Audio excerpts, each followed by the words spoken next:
Aren't we tired of Zoom?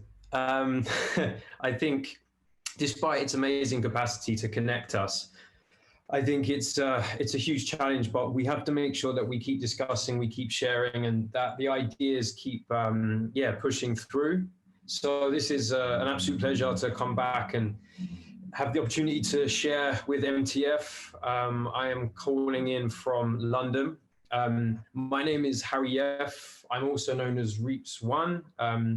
My studio goes under Reeps 100, and effectively I have been obsessed with the human voice pretty much my entire life. I actually started from the world of beatboxing, which you would never in a million years think that has anything to do with being a creative technologist, but I wanted to push my voice as far as it can possibly go. That was in the sense of obviously like touring and traveling and trying to give people remarkable performances, but it was also just to think about what do our voices mean? Why can we converse the way that we do? What are the sort of hidden lessons that are locked within our voice? And I pushed it to an absolute technical sort of extreme, to the point where I was extremely privileged to work with a number of different academic institutions when it came to pretty much being a lab rat, helping them have insights into not just the physicality of the voice, but on a neurological level, how the voice works. I've been part of a number of studies. And along that journey, one of the key things that I realized is that we actually don't use our voices to their full potential. And I think over the COVID experience with the Black Lives Matter movement, there is in that very sort of communicative sense that are we speaking up, are we sharing? But there's also this really interesting space of the abstract, something that we can call paralanguage. So it's all of the meta meanings that are in the sounds that are in our speaking voice. So all of you guys are consciously and unconsciously, subconsciously judging me. You're judging everything I'm saying. So the tone, the pitch, and the timbre are all giving very fundamental sort of triggers that are fundamental psychoacoustic triggers that are very deep in our psyche. And when you think of maybe expressing with the voice in an abstract sense, you kind of have some of the principles of musicology being fused with the vehicle of speech and sort of the world of phonetics and linguistics. So I'm really interested in sort of abstract sound making and experimentation, how we actually connect and communicate beyond language. And there's this whole world beyond language, which is older than language itself, and it's the birthplace of communication and expression. So even just to ask you all to scream. So I'm going to count to 3 now. And if you can hear me, I just want you to make a loud noise of some kind. And this is, I can't see you, so this is a total test. I might look really silly here. But 1, 2, 3. Okay, good. You are there. That's amazing.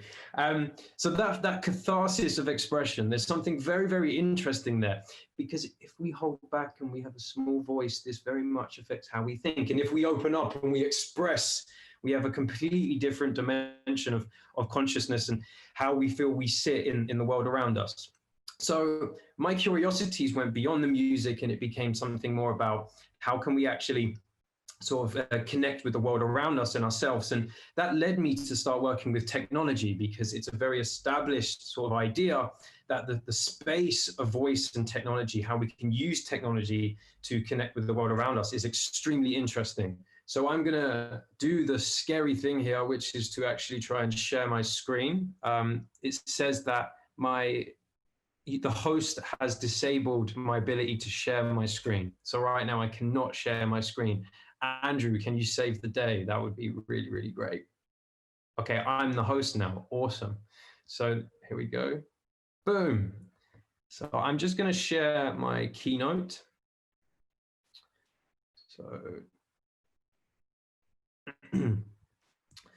So effectively, like my studio R100, this is a space where I'm able to work with coders, engineers, expertise of all different fields. And to effectively use the voice as a medium to explore these different ideas that I've been mentioning. I really believe that there will be soon 8 billion untapped voices on planet Earth. So the concept that we're not using our voice to our full potential, there's a huge resource there that we really need to tap into.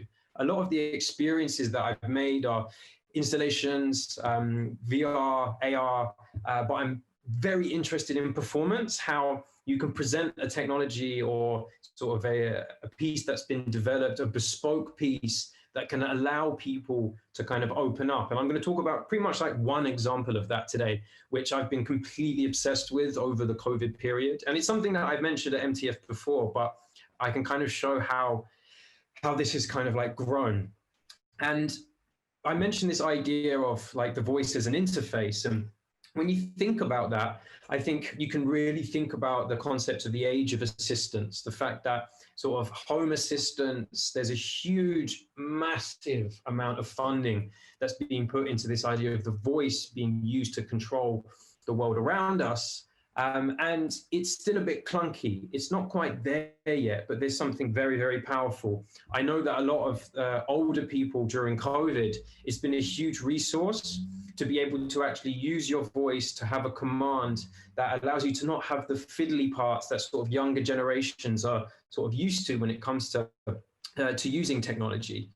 So I was at first sort of obsessed from a kind of generative space. I was using technology to make synthetic voices, and I was thinking about how can we consider the future. I was always moving forward, thinking about progression, where actually over the sort of COVID period, there has been a shift in that. I kind of think about, okay, how can technology sort of help us think about now? How can technology help us survive like now?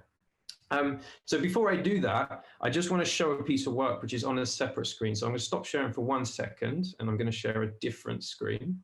So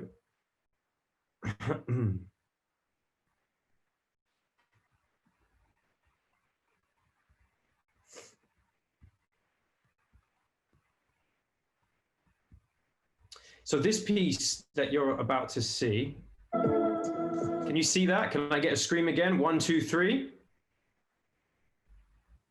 Okay, boom. Yeah, boom.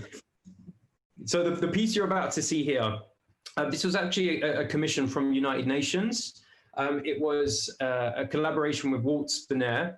And I spent a period of time working with Dada Bots. I worked with the Mill, creating these synthetic voices. And again, this was all about considering the future. How can we actually have AI voices, synthetic voices, sort of collaborating with other forms of AI?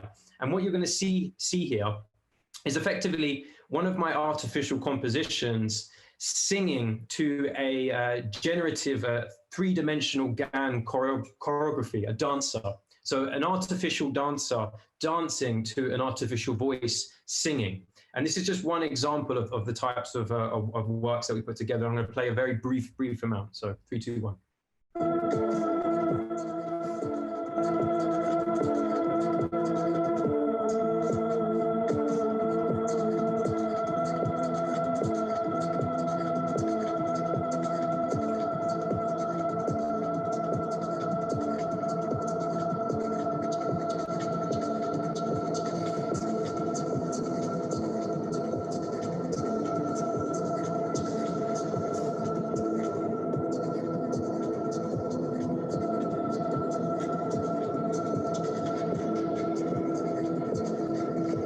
So what you can see there is an artificial dancer. The fact there's no constraints of the physical body, it's formless, and then it becomes a form that you recognize. And as much as I love like projects like this, they're more future facing. So the work that I've been doing recently is to deep dive into these technologies that I've been working with and trying to explore kind of how, what themes are helping us survive, what's helping us really understand where we are now and how we're working. So if I share my keynote, which is,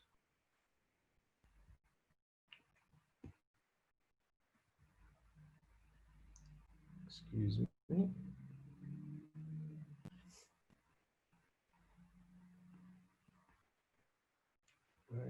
is the keynote.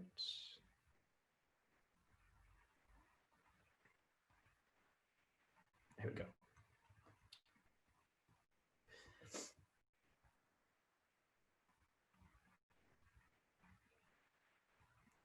So effectively, there are many, many ways that we can visualize the human voice. So when I started to think about, okay, during COVID, actually, these technologies are quite vital. It allows us to kind of appreciate and see the fact that there are new lessons in the technologies and the things that we've been developing. So now we have lost intimacy. And we've lost the capacity to touch one another and have a fundamental connection. So the human voice has been a really, really interesting and fundamental tool for having intimacy. And we are desperate for new ways to find connection. And when I started to speak about this idea, sometimes people find it hard to kind of grasp, like, how are voices really that special? We use them all the time. It's something we have complete control over. And something I always reference is a dreaming octopus.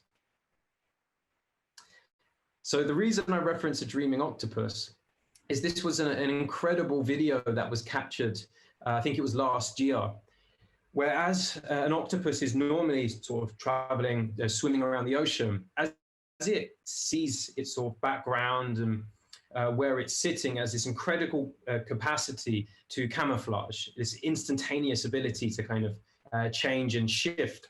And this video captured an octopus dreaming. So what you actually got was an insight. As this octopus was asleep, you could actually see camouflage shifting and changing. It was adapting to staying under a rock and swimming off into the ocean, going into a reef. You've got this incredible insight into the psyche of this being that you could not speak to. There was no other way to communicate. And I really believe that the human voice has a very similar quality. When you sort of experience pain or pleasure, the first place that erupts is your voice. So there's a huge, huge lesson in that. The more that we can expose and show sort of the voice as a physical thing, something that has form and beauty and dexterity, I think we can help have more conversations about how we can amplify our use of the voice and make sure we're kind of using it as much as we can right now to be as connected as we possibly can. So to use our voices more connects us more. So this leads me to a project called C-Sound. And C-Sound is a physical digital vocal sculpting tool, and it looks like this.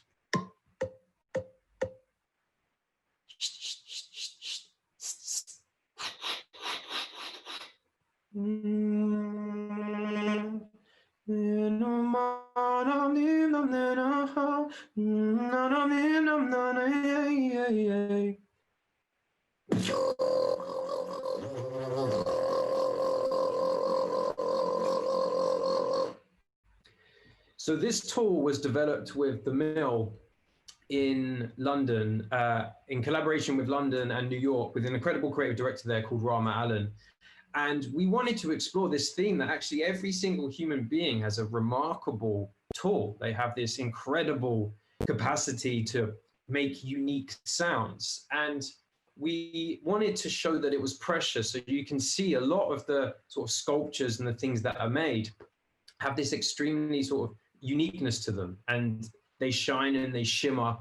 And obviously, like me as a performer, to have all of these different unique sounds, which you'll see something of a little bit later, as much as I loved to use that, there's a very sort of special moment that happened that I think is an important story when it comes to our relationship with technologies like this, and how we can be pulled out of our comfort zones by collaborating and working with technology. So we opened up this tool to the public. People could come in, speak into a microphone, and every single person's voice made a very different sculpture. And there was one person who came to that event, which completely changed my sort of approach to working with technology. And it was a very, very young girl. She was extremely shy. And out of a group of about 500 people, she was like a small koala bear on the leg of her father. She didn't want to talk to anyone. And eventually her turn came up to sort of speak, and she spoke into the microphone, and she saw her voice manifest as something physical. She saw it become sort of more something from that started from a very shy tone, a very small utterance. As it manifested, she started to open up, she started to scream, she started to shout, and there was a flowering of her expression. Her augmented relationship with the technology allowed her to open up. And I think there's a very important lesson there, not just like in voice, but as we augment with technology, as we make these new connections as artists, we have a huge opportunity to open people up, to make them more confident, to make them more proud, to help them discover themselves.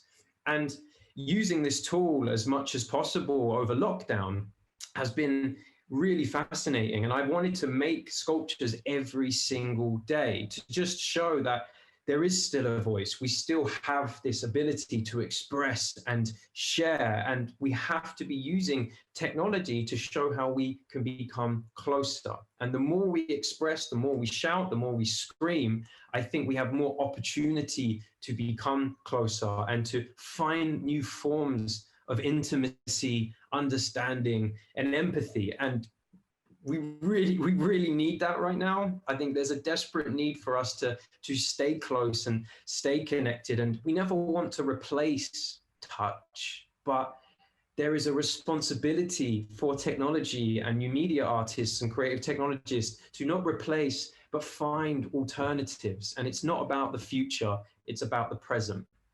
So when you start thinking about these human qualities, it really started to inspire me to just work with some of the other technologies I've used for performance, but find them in new ways. And obviously this concept of paralanguage, and there's all these lessons and notes in the voice, it makes you want to explore in other ways. And this is a technology I've been working with for a while, which is real-time CGI puppetry. So as I'm singing and performing, I'm also able to control a puppet like this in real time. So to write and compose in response to facial expressions has been really, really interesting. And again, it's just another lesson in our bodies, in our voices, how we move, our facial expressions. There is so much in there to explore. And as artists, as creative technologists, we just must be human facing. We must continue to kind of unlock all of these remarkable lessons, because for me, I believe that in the voice, there's still so much to explore. Something as old and fundamental as the human voice, there's still new things. It just shows that maybe we're losing sight when it comes to innovating, always being about the future. And over this COVID period, it's about survival and using technology to help us survive and understand our humanity more. We need to hopefully fight narratives of fear. People are afraid, people are confused, and we have a responsibility to kind of help people through that. And we can change narratives of fear to narratives of ownership. We can help people feel more in control and have a better understanding of who they are and how they connect with the world around us. So effectively, I'm just showing you some curiosities of mine, some questions, some themes I've been thinking about, and yeah, try to push your voice as far as you possibly can, because there's still lessons in that. So thank you.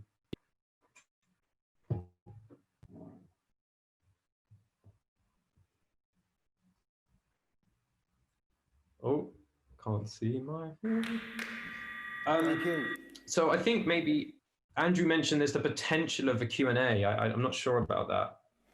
It's awkward. I don't know if you can hear me. I'm going to try and pass Yes. questions that we get from the audience here. Do we have any questions in the audience here? How do we collaborate in the labs? Can we collaborate? Oh yeah, can we collaborate with you and your projects within the labs? I think that there's definitely scope. Like, I was supposed to be there. I'm so sad that I couldn't make it. I really hope some of those images came across. I just wanted to kind of give an insight, but So I don't. Let me see if I can still sort of share this. I was trying to avoid screen sharing too much because it's just there's a curse. Do you know what I mean? If you do it more than 3 times, you're just setting yourself up to kind do you of want me like. to play the video from this end? So what? Can people still see me or? Mm-hmm. Okay. Well, hold on. So there's we can play the video at the very end, but I'm just going to quickly. I'm going to show something off for a second. This is just a little show off thing. So ding. So let's just take that down.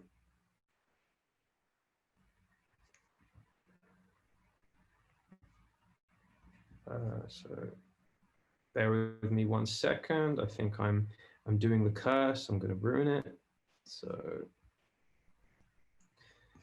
So effectively, what I was going to show you is I've made a sculpture every single day. I've made like maybe over 100 sculptures now, and I can export them as videos. So potentially, if there's anyone that would be interested in that visualization, maybe there's a way of interpreting the sculpture. We can reverse engineer some of the sculptures that I've made. If there's any sort of sound artist, sound design sort of capacity, people are welcome to kind of have some of the videos if they were interested in sort of using that as content. So there's definitely a possibility, absolutely. Oh,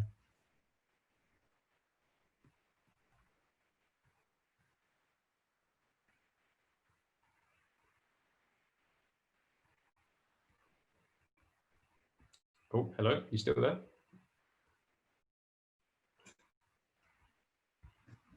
Also, feel free to like type in the chat if you think it's I think we just have to admit it's always going to be a little bit of a clunky feel over Zoom.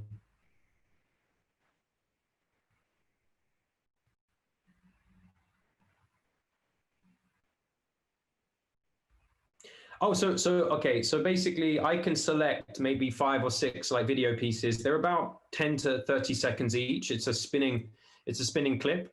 I can sort of forward it on to Andrew, and he can share it with you guys. So you're welcome to interpret and sort of use the content. Does that sound good? Okay, awesome.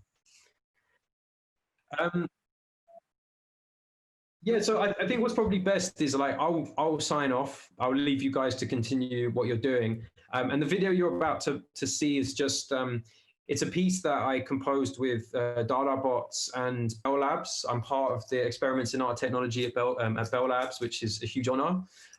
But we recorded what is effectively a composition using a generative voice work. So I had about several hours of me performing and beatboxing, and we used that as a data set to basically train a huge amount of audio. And I used that to make this composition.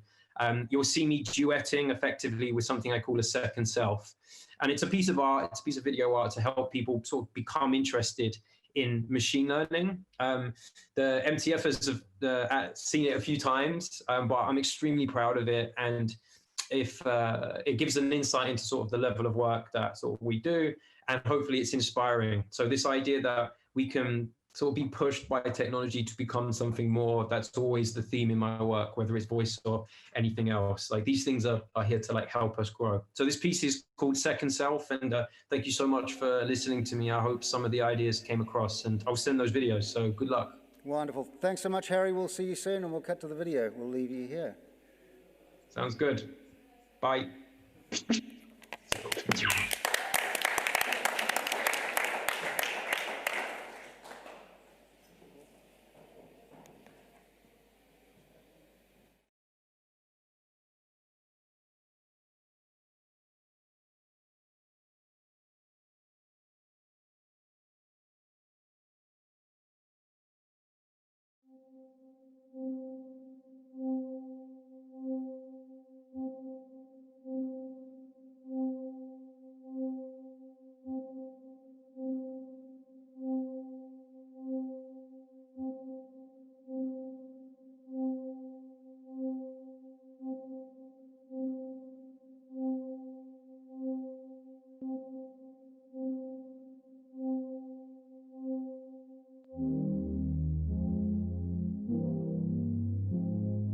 One, two, three, four, five.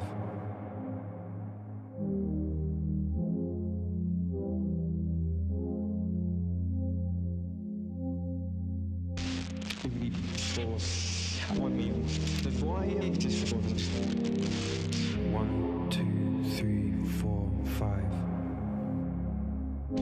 and for Pisibrosim as is and for with VDM and this expression is